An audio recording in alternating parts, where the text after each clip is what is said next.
네, 오늘은 누가복음 14장 25절에서 35절까지 읽겠습니다. 34절까지 교독하시고 마지막 절은 같이 읽겠습니다.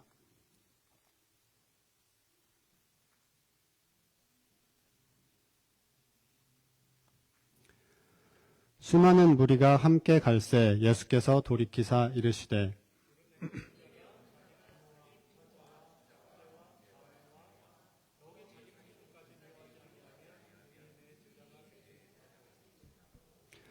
누구든지 자기 십자가를 지고 나를 따르지 않는 자도 능히 내 제자가 되지 못하리라.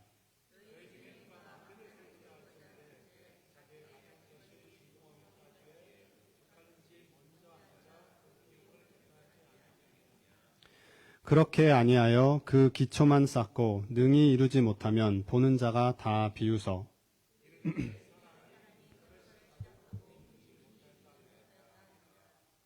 또 어떤 임금이 다른 임금과 싸우러 갈 때 먼저 앉아 1만 명으로서 저 2만 명을 거느리고 오는 자를 대적할 수 있을까 헤아리지 아니하겠느냐.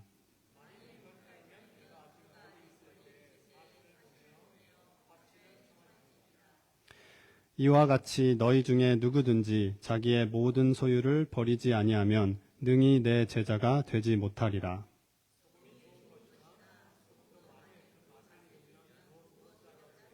함께 읽겠습니다. 땅에도 걸음에도 쓸데없어 내버리느냐. 들을 귀가 있는 자는 들을지어다 하시니라. 아멘.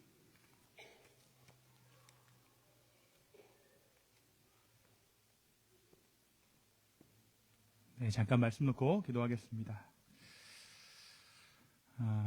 하나님 아버지, 오늘 이 아침 우리가 주님의 말씀 앞에 섰습니다. 이 선포되어지는 말씀을 통하여서 주의 나라가 드러나게 하여 주시고 하나님의 살아계심이 오늘 이 시간 가운데 각자의 삶 가운데 드러나게 하여 주시옵소서. 감사합니다. 예수님의 이름으로 기도했습니다. 아멘. 여러분, 제가 단도직입적으로 한 가지 좀 질문하고 시작하겠습니다. 여러분 일당이 얼마세요?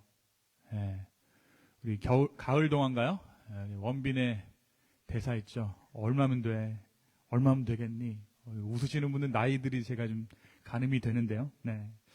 여러분, 물론 인간의 가치는 가격을 매길 수 없는 거죠. 그것이 동물과 인간의 차이점입니다. 동물은 그람수로 가치를 매기지만 우리는 몸무게가 더 나간다고 더 가치 있는 사람이 아니지 않습니까? 물론 제가 동물적 기준으로 가치가 높아지고 있긴 합니다만 우리가 그람수가 더 나간다고 해서 참 존귀하시군요. 네, 귀해지시네요. 이렇게 말하지 않습니다. 여러분, 근데 우리가 아니라고 말하지만 사람은 가치를 매길 수 없는 존재다라고 이야기하지만 인간의 편의성이라는 것이 결국 내가 받고 있는 시간당 시급을 가지고 내 삶의 가치를 매기곤 해요. 이것이 현대 사회에 우리가 하고 있는 어쩔 수 없는 현실입니다. 실제로 워렌 버핏이라는 세계적인 재력가와 한 끼 식사를 하는 기회를 매년 경매에 붙입니다. 이 경매에 낙찰된 사람은 버핏과 직접 점심을 함께해요. 이 사람 굉장히 투자의 귀재잖아요. 그래서 점심 먹으면서 어디다 투자를 할까요? 뭐 이런 거를 묻는 자리가 될 거예요. 그리고 그 수익금은 전액 글라이드 재단이라는 곳에 구제기관에 기부가 됩니다. 2019년에 가장 높은 낙찰가를 기록했어요. 여러분, 한 끼 점심 그분과 같이 먹는데 식사값 제외하고 얼마였을까요? 4,570만 달러. 네, 한화로 약 530억이었습니다. 네, 중국의 어떤 암호화폐 하는 사람이 이 사람과 함께, 워렌 버핏과 함께 점심 먹는데 약 530억을 썼어요. 네. 530억 원짜리 밥상을 차려서 함께 식사를 한 것이죠. 그렇다면 여러분은 만약 누군가가 나에게 당신의 하루를 나에게 팔라라고 제안한다면 여러분은 얼마의 하루를 내어주시겠습니까? 우리는 때로 아주 매력적인 일에 사로잡히죠. 그래서 지금 내가 하고 있는 일을 버려두고 그 일에 참여하고 싶은 충동을 느끼곤 합니다. 이게 싱글일 때는 이런 충동을 더 자주 느끼고 실제로 그런 행동을 하는 것 같기도 해요. 그런데 소위 어떻습니까? 결혼을 하고 부양가족이라는 것이 생기면 이런 충동에 따라 결정을 하는 것이 어려워지죠. 더 이상 나 한 사람의 가치가 아니라 가족 전체의 가치가 그 일과 등가 계산되어져야 하기 때문입니다. 어려운 말로 기회비용이 커진다는 거예요. 단순히 내 일당 계산해서 지금 하고 있는 일을 포기하는 것이 아니라 우리 가족이 하루를 살아가는 전체 비용을 다 계산해서 이 일이 좋아, 내가 따라갈 만한 가치가 있어 라고 생각되면 따라가는 거죠.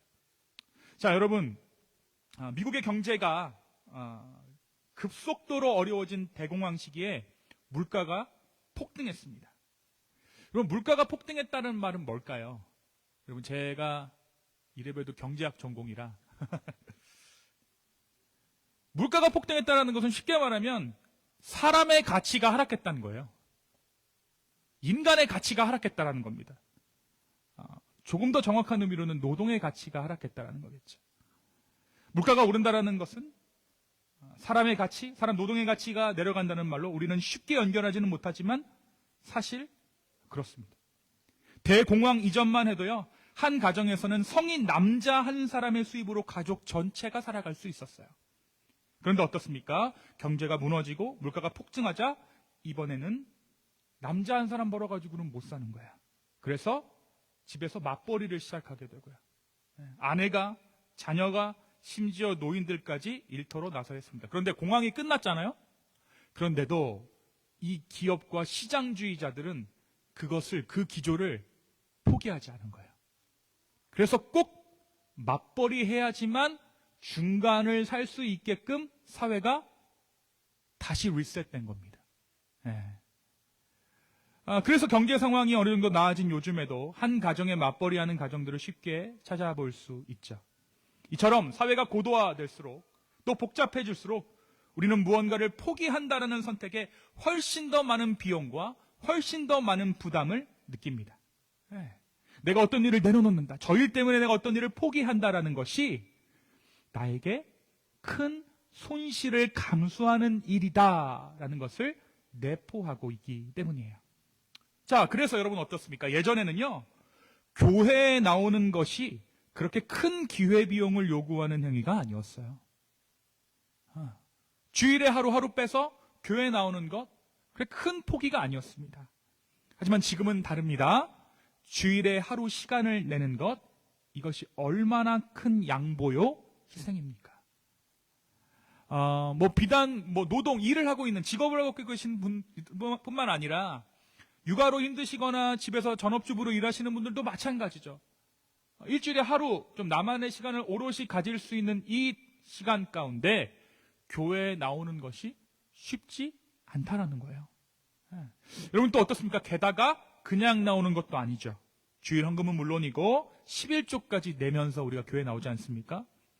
여러분 어떤 취미가 내 수입의 10분의 1을 들여서 해야 하는 취미라고 해봅시다. 내가 취미 생활을 하는데 내 수입의 10분의 1을 들여서 하는 취미 생활이라고 생각해 보세요. 여러분 이 남자가 결혼할 수 있을까요? 쫓겨납니다. 내 수입의 10분의 1을 들여서 어떻게 취미 생활을 하고 살아요? 결혼하면 그거 다 포기해야죠. 그런데 교회는 아니에요. 교회는 내 수입의 10분의 1을 드리는 것을 권장하고 있죠. 그렇죠? 여러분, 삶에 대한 이해의 전환, 쉼이라는 것이 강조되는 이 세상 가운데 교회를 출석하는 것은 이전보다 더 많은 희생이 필요한 거예요. 그렇다면 예수님 당시에는 어땠을까요? 우리 25절 한번 다 같이 한번 읽어볼까요? 25절입니다. 함께 읽습니다. 시작. 수많은 무리가 함께 갈새 예수께서 돌이키사 이르시되.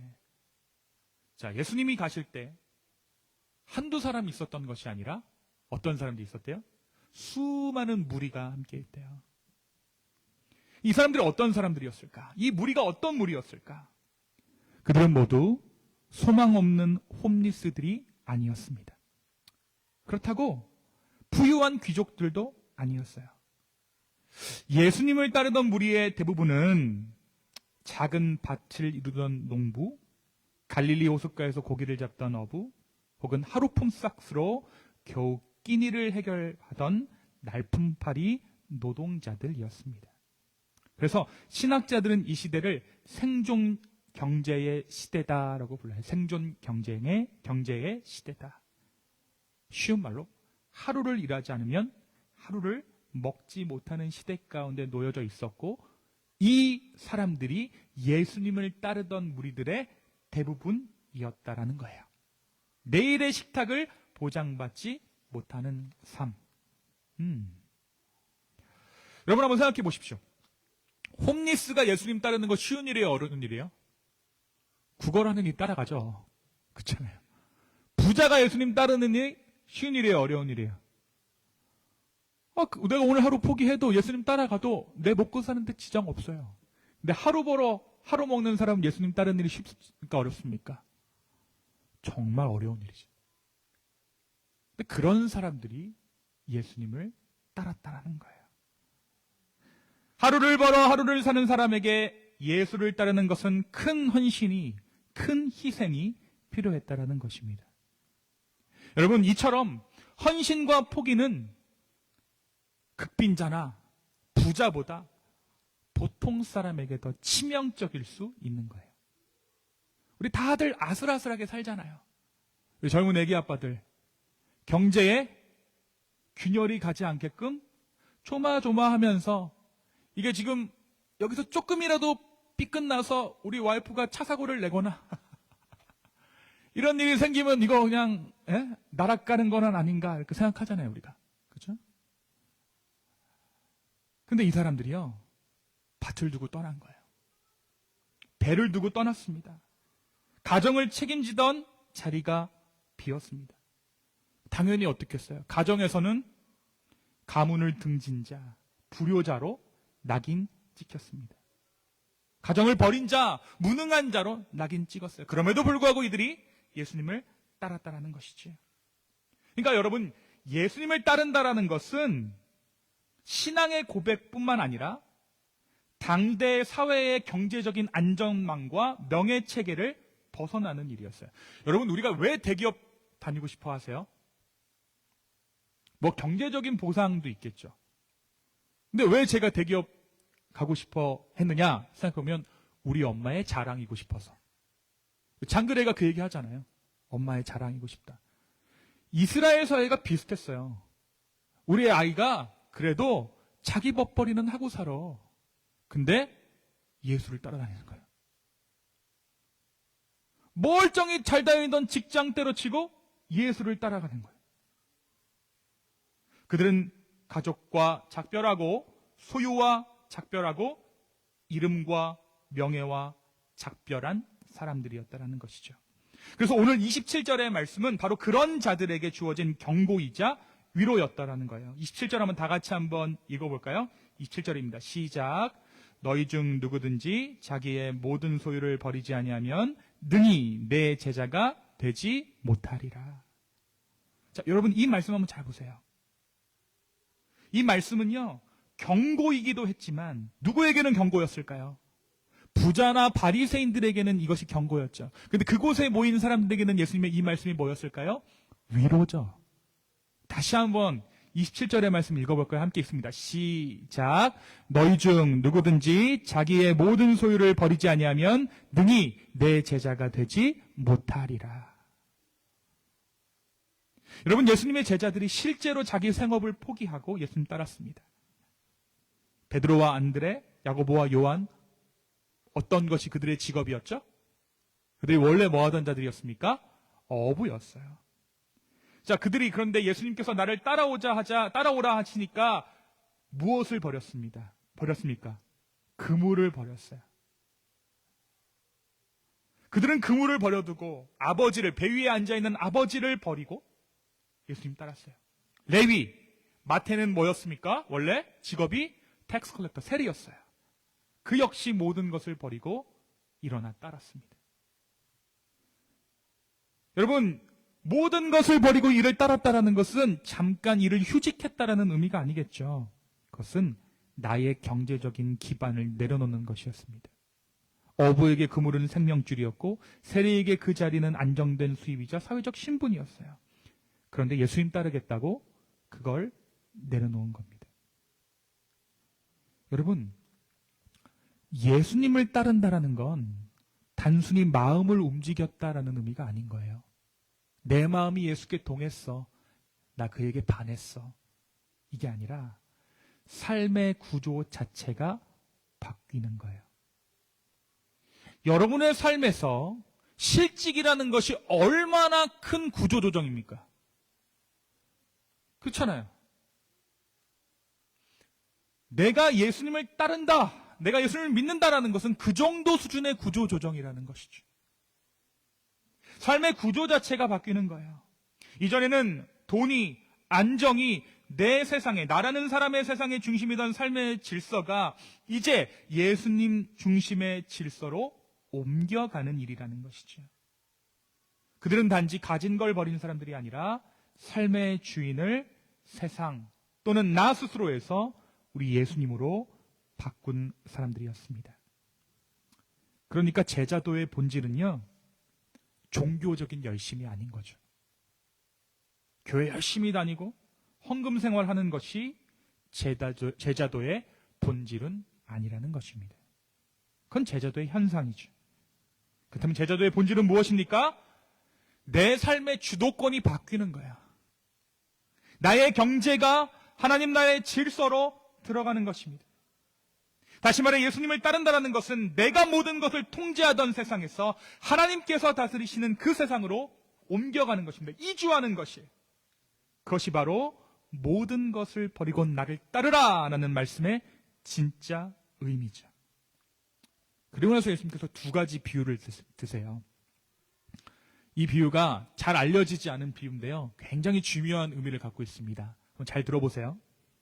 하나는 망대를 세우려는 사람이고 하나는 전쟁을 준비하는 왕의 이야기입니다. 자, 그런데 이 둘 다 공통된 포인트가 있어요. 바로 먼저 앉아 곰곰이 생각한다라는 거죠. 오늘 말씀 28절에 보니까 뭐라고 얘기하냐면 앉아 계산하지 않겠느냐, 이렇게 기록되어 있죠. 그렇죠? 이 말씀의 의미가 뭘까요? 너 나 따라오기 전에 잠깐 앉아서 잘 생각해봐. 충동적으로 열심 내지 말고 앉아서 잘 좀 생각해봐. 나 따라오는 거, 나 믿는 거 잘 한번 생각해봐. 오빠, 사랑이면 다 되지 않을까? 아니야, 너 잠깐 앉아서 나랑 정말 결혼해도 되는지 잘 한번 생각해봐. 이건 거예요. 계산해봐. 그분을 따라가는 일은 순간의 감동이 아니라 깊이 숙고한 결단이라는 거죠. 망대를 세운다라는 것은 그 시대 가운데 명예와 안정성의 상징이었습니다. 입신양명, 그것이 망대를 세운다라는 수고였어요. 농부들이 자신의 밭을 지키기 위해 망대를 세웠고 부자들은 그것을 자신의 부의 상징으로 삼았습니다. 얼마나 많은 망대를 가지고 있느냐, 그것이 부의 상징이었어요. 그런데 예수님께서 묻습니다. 기초만 놓고 완성하지 못하면 사람들이 비웃을 것이다. 여러분 그렇지 않겠어요? 내가 돈이 부자여서 벤츠를 한 대, 죄송합니다. 우리 교회 벤츠 있으니까 딴 거. 마이바 한 대를 계약했어요. 근데 알고 봤더니 이 차가 풀할부였던 거예요. 그래서 할부를 갚다 못 갚았어요. 결국 다시 은행이 가져갔어요. 얼마나 창피한 일이에요. 그렇죠? 이 얘기인 거예요. 기초만 놓고 완성하지 못하면 사람들이 너 비웃을 거야. 여기서 예수님께서는 비용을 계산하라고 말씀하세요. 현실적인 헤아림 해봐라. 나를 따르겠다라는 말은 아름답지만 그 길은 단지 좋은 의도나 뜨거운 감정으로는 완성되지 않는다. 끝까지 가려면 대가를 감당할 결심이 필요하다라고 말씀하고 계신 것입니다. 그래서 오늘 말씀 제목이 뭐예요?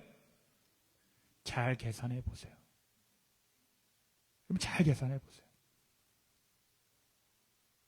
나를 따르는 것은 감정적인 순간이 아니라 평생의 건축이다. 기초만 놓고 멈춘 신앙은 오히려 하나님 나라의 비웃음거리가 될 뿐이다. 그러니 잘 계산해서 따르려거든 끝까지 따르고 아니라면 애진작에 그만둬라. 제자도는 순간의 불꽃이 아니라 끝까지 타오르는 불이다 라고 예수님께서 말씀하고 계신 거예요. 자, 두 번째 비유는 뭡니까? 두 번째 비유에서는 한 왕이 다른 왕과 전쟁을 준비하고 있어요. 자, 나에게는 몇 명이 있습니까? 10,000명이 있고 상대에게는 20,000명이 있습니다. 그래서 그가 앉아서 먼저 계산합니다. 싸울 수 있을까? 아니면 화해하자고 할까? 자, 이 비유가 무엇을 의미하는가? 예수를 믿는다는 것은 전쟁 같은 사랑이라는 거예요. 투쟁의 길이라는 거예요. 싸워가며 가는 거예요. 거친 생각과 불안한 눈빛과 그걸 지켜보는 건 전쟁 같은 사랑. 그것이 바로 우리가 예수 그리스도를 따라가는 길입니다. 제자도의 삶이란 전투하는 삶이다라는 사실을 비유로서 말씀하고 계신 것이죠. 하나님 나라를 따르는 일은 세상과의 충돌을 피할 수 없는 싸움입니다. 그 싸움을 이기려면 가벼운 마음이 아니라 진지한 헌신과 준비된 마음이 필요합니다. 예수님 우리에게 이렇게 말씀하고 계신 거예요. 제자란 싸움을 피하려는 자가 아니라 싸움을 앞에 두고 끝까지 감당할 마음을 준비하는 자이다. 자, 끝까지 감당하려다 보니, 끝까지 싸우려다 보니 이 왕이 딱 현실적인 계산이 선 거죠. 내 힘으로는 이 전쟁을 이길 수 없겠다. 그래서 어떻게 합니까? 그럼 화친을 구하겠지. 이게 뭐예요? 항복해라 이것이 아니라 너 힘으로는 그것이 감당할 수 없는 싸움이니까 다른 능력을 의지해야 한다. 하나님께 은혜와 도우심을 구해야 한다는 것이죠. 끝까지 싸우려고 그 싸움의 길을 가려고 할 때 그때 하나님께서 도움의 손길을 내미신다는 의미예요. 그래서 여러분 제자도의 길은요 내 결심으로만 걷는 길이 아니라 하나님의 은혜와 도우심에 기대는 길이라고 오늘 예수님께서 말씀하고 계신 것이죠. 그리고 나서 우리에게 너무나도 잘 알려져 있는 이 말씀을 하십니다. 오늘 주보 한번 사진 보시겠어요? 앞에 그림. 자, 짬만 나야 뭐예요? 짬만 나야 진짜 소금. 땀만 나면 완전 소금. 자, 우리 34절과 35절 말씀을 다 같이 한번 읽겠습니다. 함께 읽습니다. 시작. 소금이 좋은 것이나 소금도 만일 그 맛을 잃으면 무엇으로 짜게 하려 땅에도 거름에도 쓸데없어 버리느니라. 들을지어다 하시니라. 예수님 집에 간장이 없어서 이 말씀하신 게 아니에요. 이 말씀을 여러분 이해하려면 당시의 배경을 조금 이해해야 합니다. 요즘 우리가 쓰는 소금은 정제된 소금이잖아요. 공장에서 다 정제가 나서 추출한 것을 우리가 소금이라고 말하고 그것을 쓰죠. 그런데요, 당시에 그 예수님 당시에는 진짜 맛을 잃어버린 소금이 있었어요. 네.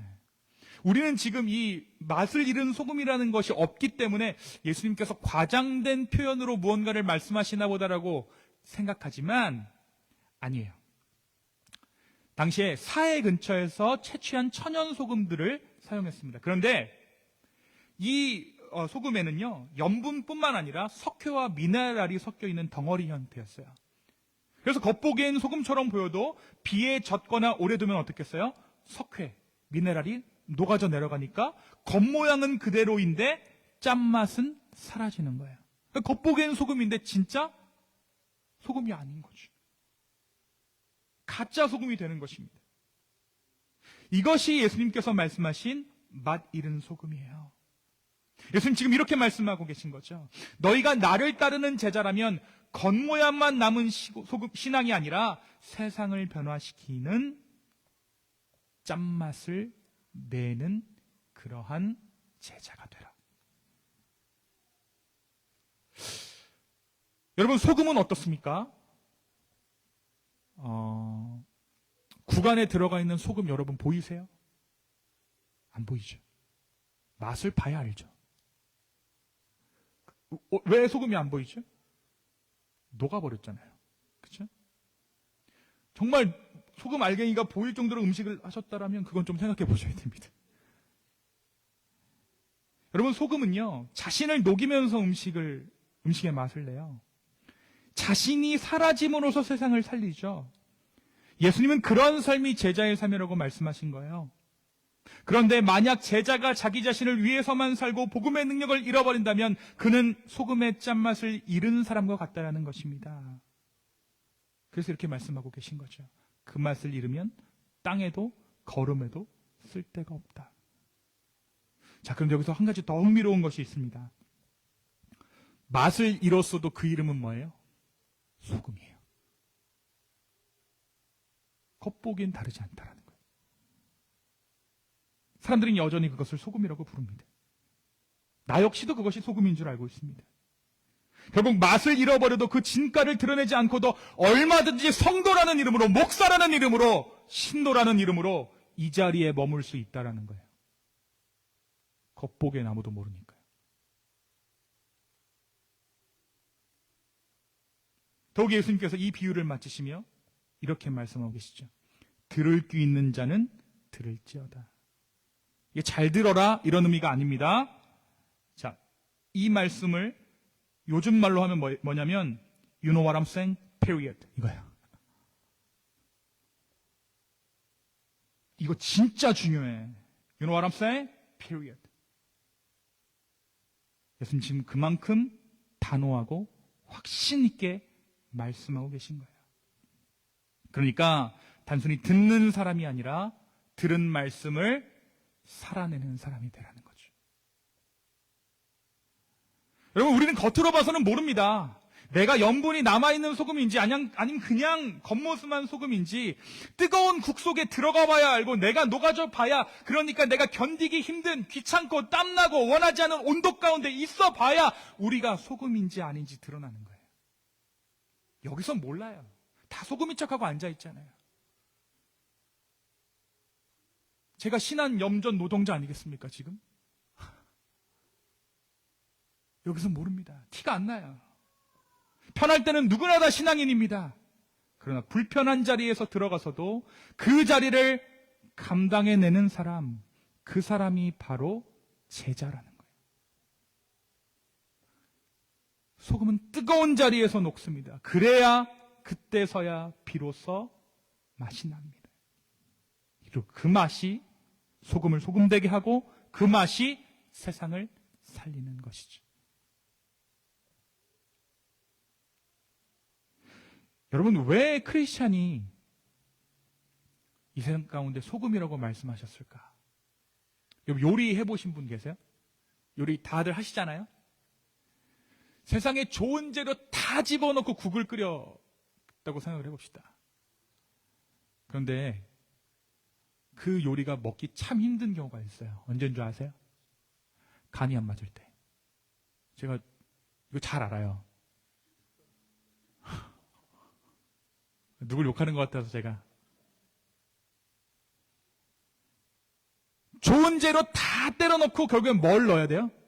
소금을 넣으면 맛이, 그 안에 들어가 있는 재료들의 맛이 다 살아나요. 아, 여기 고기도 들어갔고 새우도 들어갔고 뭐도 들어갔구나. 소금이 들어가야 달달한 맛도 느껴지고요. 소금이 들어가야 온갖 맛이 살아나는 거예요.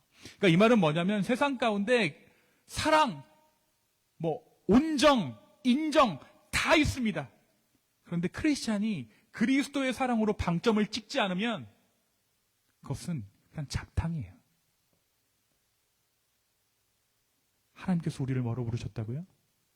소금으로 부르셨다. 사랑하는 우리 기쁨의 교회 성도 여러분, 잘 계산해 보세요. 가다가 중단은 없습니다.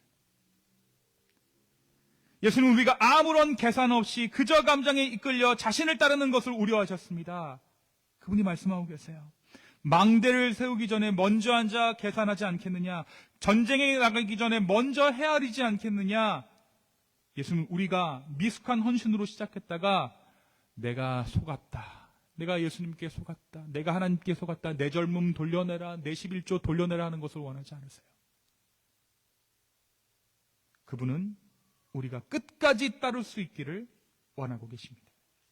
한 가지 감사한 거는요, 예수님께서 잘 따져봐, 꼼꼼하게 잘 계산해봐 말할 수 있는 이유가 있어요. 그게 뭔지 아세요? 예수님이 이미 다 계산을 해두셨거든요.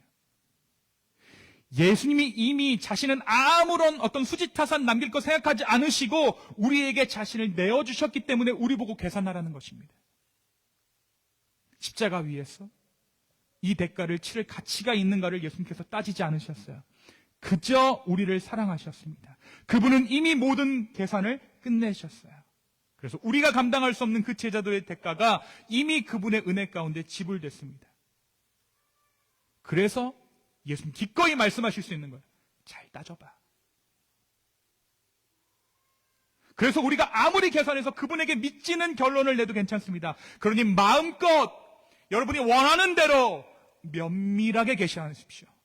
잘 따져보세요. 첫 차를 살 때 그 면밀함으로, 첫 집을 살 때 그 꼼꼼함으로 예수님을 따라가는 그 길에 대해 계산해 보시기 바랍니다. 이게 과연 남는 장사야? 내가 이거 끝까지 갈 만한 거야?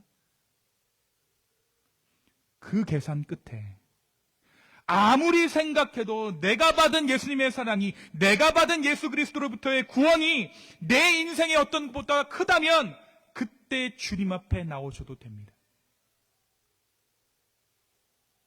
그때 오세요.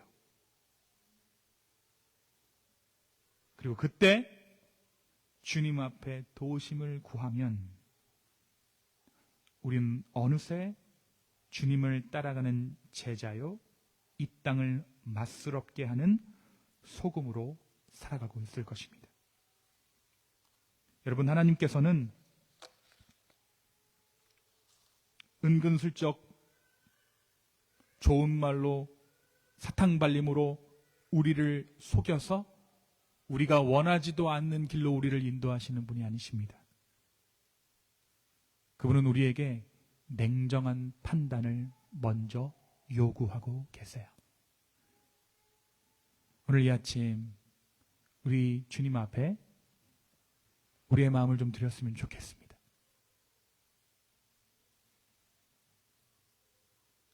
저는 여러분들께 이 계산에 대해서 뭐라고 말씀드릴 권리가 없어요.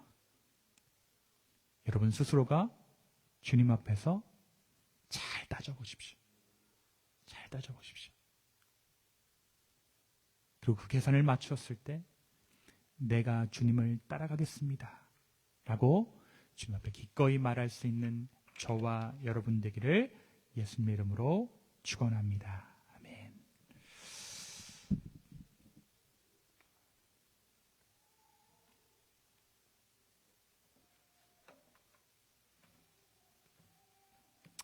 우리 시간 함께 일어나서 같이 좀 찬양했으면 좋겠습니다.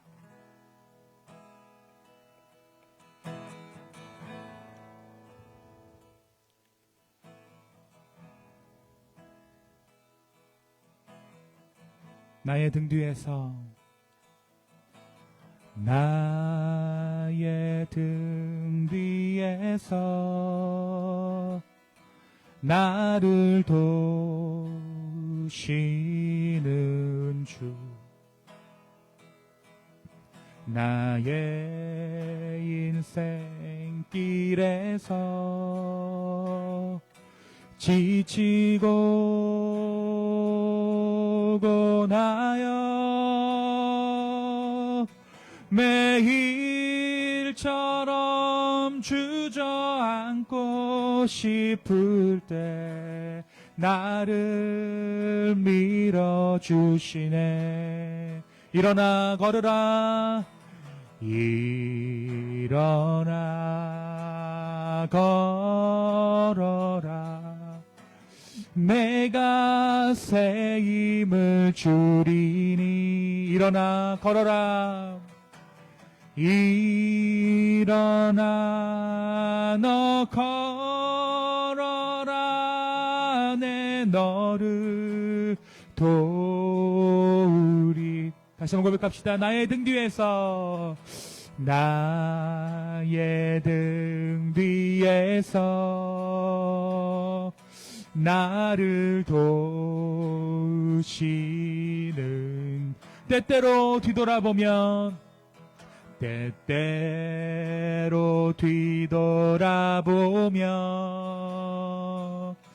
여전히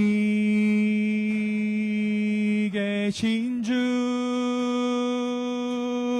잔잔한 미소로 바라보시며 나를 재촉하시네. 일어나 걸어라. 일어나 걸어라. 내가 새 힘을 주리니.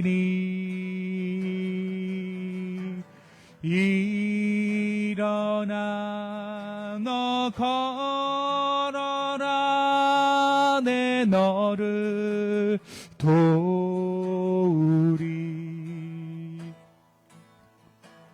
우리 시원하게 기도합시다. 하나님, 오늘 이 아침에 다시 한번 우리의 삶을 점검하며 아버지 앞에 나가기를 소망합니다. 하나님, 나는 과연 주님 앞에 무엇을 구하며 주님을 따라가고 있습니까? 나의 유익과 나의 만족을 위해 주님을 따라가고 있지는 않습니까? 성령님, 오늘 이 시간 나에게 찾아오셔서 우리 믿음 가운데 확신 허락하여 주시기를 간절히 소망합니다. 주님, 또한 나의 마음 가운데, 나의 믿음 가운데 잘못된 부분들이 있다면 성령님 이 시간 오셔서 나의 마음 만지시고 나의 모든 삶의 영역들을 주님께서 보소하여 달라고 우리 간절한 마음으로 함께 주님께 마음 드리며 이 시간 기도하며 나아가겠습니다. 함께 기도합시다. 아버지 하나님, 우리의 마음 드리며 나아갑니다. 우리 주님 앞에 우리의 마음 고정하며 나아갑니다.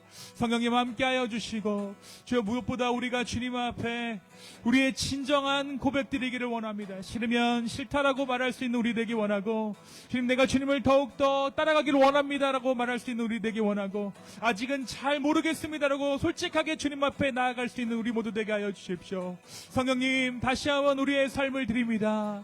이 기쁨의 교회의 모든 상황과 환경들을 주님께 맡겨드립니다. 성령님 역사하여 주시고 은혜 베풀어 주시옵소서. 주님 감사합니다. 주님 감사합니다.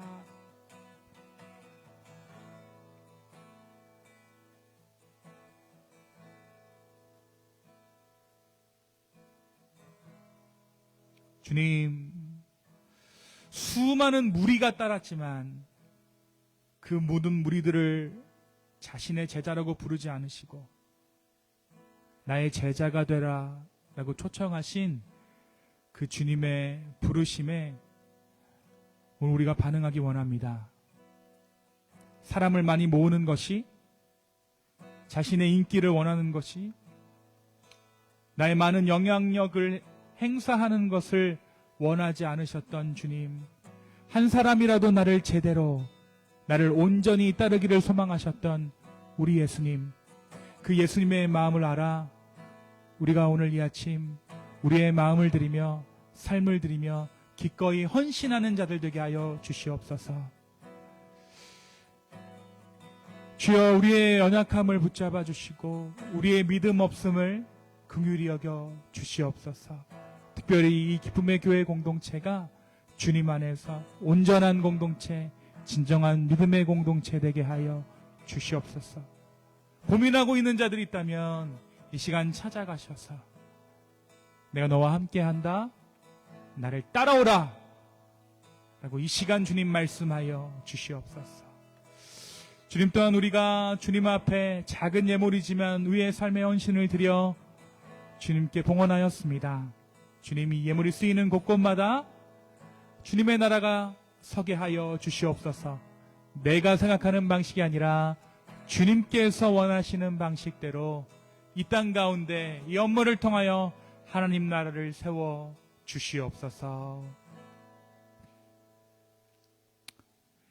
이제는 우리 하나님의 사랑과 예수 그리스도의 은혜와 성령님의 감화 감동 교통하심이 나의 모든 것을 버려두고 주님을 따르겠습니다 라고 결단하기를 소망하는 우리 기쁨의 교회 성도분들 머리 위에 이제부터 영원까지 함께 있을지어다. 아멘.